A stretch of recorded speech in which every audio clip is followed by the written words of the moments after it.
Olives. Olives, I love you. Nach tú has ná. How's it fancy? So it's keen check if you me still in your show. Ná, spellum sé olive. Oh. Spellum sin go. Really? Ugh. No. Right. Disgusted. Jamie na néad acad sa.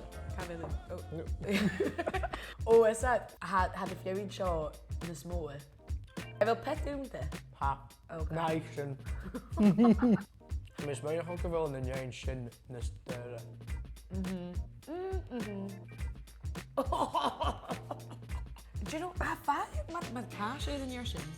I have a whiffed. Assuming if you're in show. Let's not muddle them up in this shit. Oh no. Show definitely said, if I'm go put on a bar near the valley, I can all have exhibition, you clack like olives, sun kitchen, gin, cocktails. Oh yeah. Yeah. Oh, do you have salad? Taking me back. I heard it's good thought of a blindfold here. Hugh. Whow. Yeah, shit. shout the big boys of shit.